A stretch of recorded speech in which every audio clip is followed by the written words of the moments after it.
Orang dengan sifat yang cenderung pendiam, suka memikirkan hal-hal mendalam tentang masa depan, lebih memprioritaskan perasaan dan harmoni dengan orang lain, serta sangat menyukai rutinitas dan perencanaan yang rapi, seringkali mengembangkan cara untuk menghindari perselisihan atau bentrokan dengan orang lain. Cara ini bukan sekadar kebiasaan sederhana, melainkan strategi yang tumbuh dari dua akar utama: ketakutan terhadap hal-hal yang muncul secara tiba-tiba tanpa rencana, dan keinginan kuat untuk selalu menguasai situasi sekitar. Mari kita uraikan sambil menjaga objektivitas, berdasarkan pemahaman tentang bagaimana pikiran manusia bekerja. Pertama, strategi menghindari perselisihan pada orang seperti ini muncul karena mereka melihat perselisihan sebagai sesuatu yang bisa mengganggu keseimbangan batin dan hubungan sosial yang sudah mereka bangun dengan hati-hati. Mereka tidak suka bentrokan karena hal itu sering kali terasa seperti ancaman terhadap visi jangka panjang yang mereka miliki tentang kehidupan yang harmonis dan bermakna. Ketimbang menghadapi langsung, mereka memilih untuk mundur, menyesuaikan diri atau mencari jalan tengah yang halus karena itu membantunya menjaga kedamaian luar dan dalam. Namun, ini bukan tindakan yang lemah, melainkan pendekatan yang dihitung secara rasional untuk melindungi energi emosional mereka yang seringkali mudah terkuras oleh ketegangan. Strategi ini menjadi kompleks karena melibatkan pemikiran intuitif yang mendalam.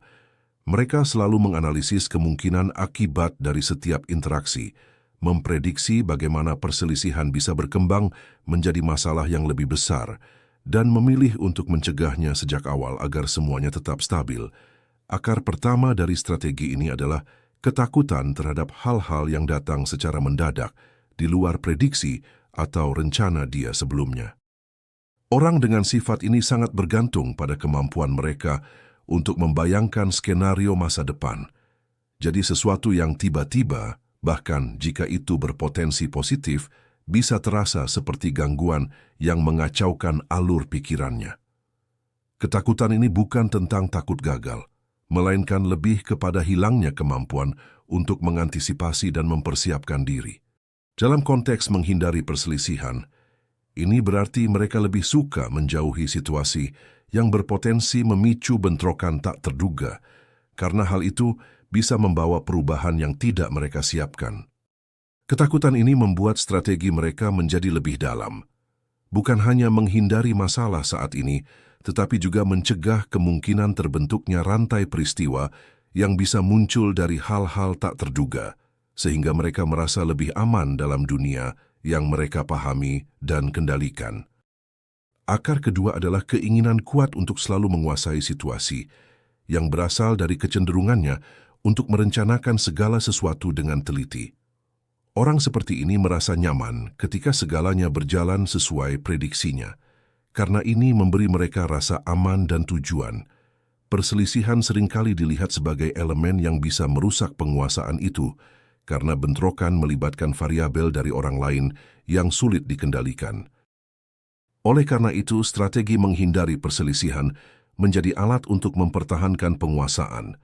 Dengan tidak terlibat dalam bentrokan, mereka bisa terus mengarahkan interaksi ke arah yang mereka inginkan, menjaga hubungan tetap harmonis tanpa kehilangan pengaruh. Ini menjadi kompleks karena melibatkan keseimbangan antara empati yang tinggi, di mana mereka memahami perspektif orang lain untuk menghindari konflik, dan kebutuhan internal untuk struktur. Jika penguasaan terganggu, itu bisa memicu ketidakpastian batin yang dalam, membuat mereka semakin bergantung pada strategi ini sebagai bentuk pertahanan diri. Kedua akar ini saling terkait secara mendalam, menciptakan lingkaran yang memperkuat strategi menghindari perselisihan. Ketakutan terhadap hal-hal mendadak mendorong keinginan untuk penguasaan yang lebih ketat, sementara keinginan penguasaan itu sendiri membuat mereka semakin waspada terhadap segala yang tak terduga. Hasilnya, strategi ini bukanlah pilihan acak, melainkan respons adaptif dari pikiran yang sangat analitis dan sensitif terhadap dinamika sosial. Secara objektif, ini bisa menjadi kekuatan karena memungkinkan mereka membangun hubungan yang tahan lama dan menghindari kerugian yang tidak perlu. namun juga bisa menjadi tantangan jika membuat mereka terlalu tertutup terhadap perubahan yang sebenarnya bermanfaat. Pada akhirnya, memahami akar ini membantu melihat bahwa menghindari perselisihan bagi orang seperti ini adalah bentuk kecerdasan emosional yang rumit, dirancang untuk menavigasi dunia yang penuh ketidakpastian dengan cara yang paling efisien bagi mereka. Dampak jangka panjang dari strategi menghindari perselisihan pada orang dengan sifat ini bisa sangat rumit dan berlapis, karena strategi ini tidak hanya memengaruhi interaksi sehari-hari, tetapi juga membentuk pola pikir, hubungan sosial, dan kesejahteraan secara keseluruhan. Strategi ini, yang berakar dari ketakutan terhadap hal-hal yang datang secara mendadak, tanpa prediksi dan keinginan kuat untuk menguasai situasi, awalnya tampak seperti cara pintar untuk menjaga kestabilan. Namun, dalam jangka panjang, ia bisa menciptakan pola yang membatasi pertumbuhan pribadi dan menimbulkan ketidakseimbangan internal yang sulit diatasi. Secara psikologis, dampak jangka panjang paling utama adalah peningkatan ketegangan batin yang terakumulasi karena penekanan emosi yang tidak tersalurkan. Orang dengan sifat ini seringkali menahan pendapat atau keinginan mereka untuk menghindari bentrokan yang berasal dari ketakutan terhadap elemen tak terduga dan kebutuhan penguasaan, tapi seiring berjalannya waktu, hal ini bisa menyebabkan penumpukan rasa tidak puas yang mendalam.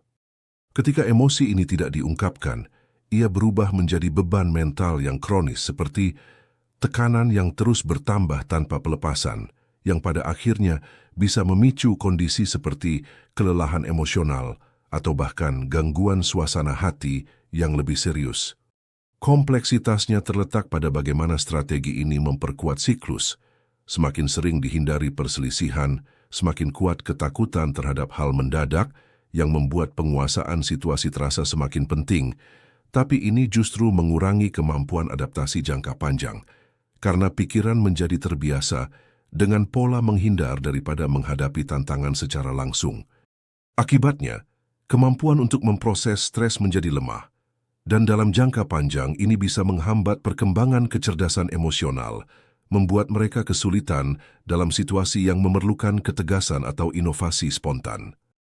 Dari sisi emosional, dampak jangka panjang melibatkan erosi rasa percaya diri dan identitas diri yang autentik.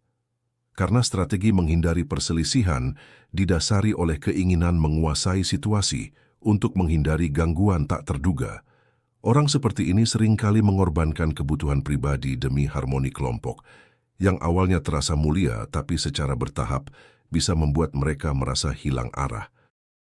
Jangka panjangnya, ini menciptakan ketidakpuasan kronis terhadap diri sendiri, di mana mereka mulai mempertanyakan nilai-nilai inti mereka sendiri karena terlalu sering menyesuaikan diri dengan orang lain.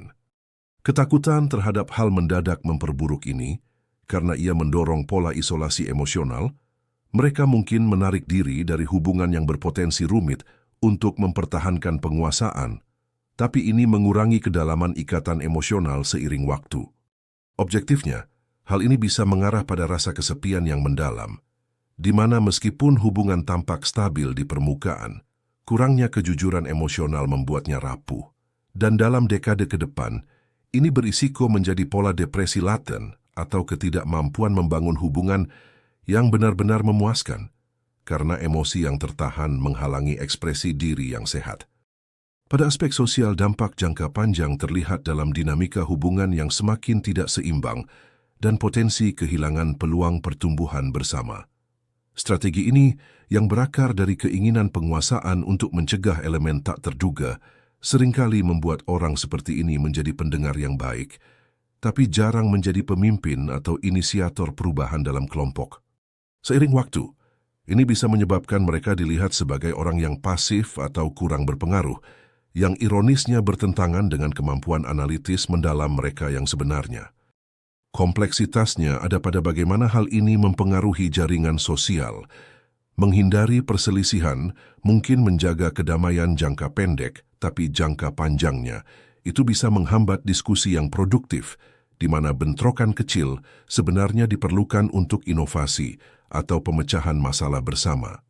Ketakutan terhadap hal mendadak membuat mereka enggan terlibat dalam interaksi dinamis, sehingga peluang untuk membangun aliansi kuat atau karir yang maju menjadi terbatas, karena dunia sosial seringkali memerlukan kemampuan menavigasi ketidakpastian.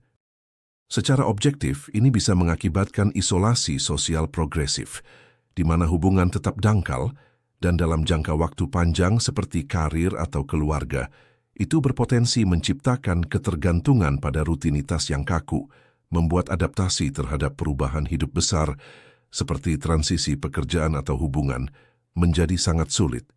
Secara keseluruhan, dampak jangka panjang ini saling terkait dalam sebuah sistem yang kompleks, di mana ketakutan terhadap hal mendadak dan keinginan penguasaan saling memperkuat, menciptakan pola hidup yang defensif daripada ekspansif.